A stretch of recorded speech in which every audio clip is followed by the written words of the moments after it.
Dalam briefing di Pentagon, Sekretaris Perang Pete Hegseth tanpa sengaja memuji kemampuan Iran, namun segera meluruskan dengan menyebut Israel.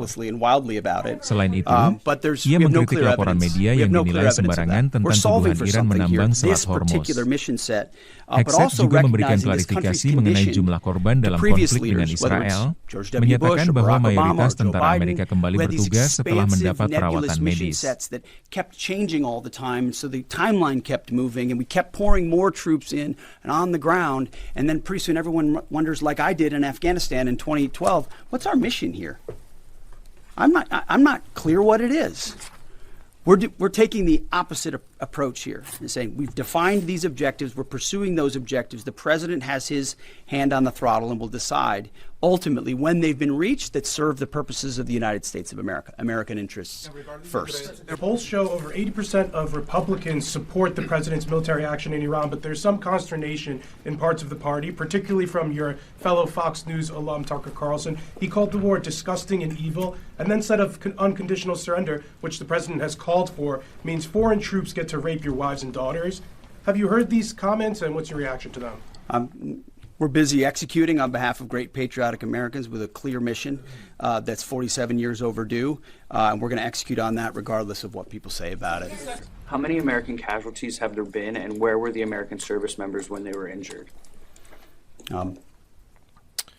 I mean, it's a bunch of return to duty, so we've had the large majority have gone in for some medical treatment and return to duty. We've had in Kuwait, Jordan, down across the southern flank a little bit, a variety of places, most from one-way attack strikes. But I want to clarify that. I think what we've tried to do here is clarify those numbers rather than saying KIA or WIA wounded. Be more clear about that because the overwhelming majority, almost 90%, thank God, are returned to duty, minor injuries returned to duty. And so that number can look a certain way, and our job is to add some fidelity to it. President Trump is set to meet with Xi Jinping in a couple of weeks. How much support, if any, has China been given the Iranian regime? And then the second question, just, I know President Trump calling for an unconditional surrender from Iran.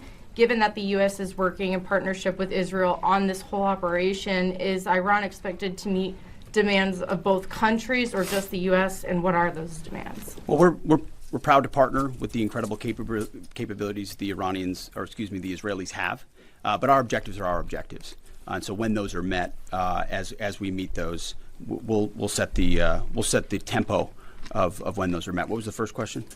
He's meeting with Xi Jinping. Oh, in yeah. a couple The president weeks. has a historic relationship with President Xi. They look forward to having a dynamic conversation. Two powers.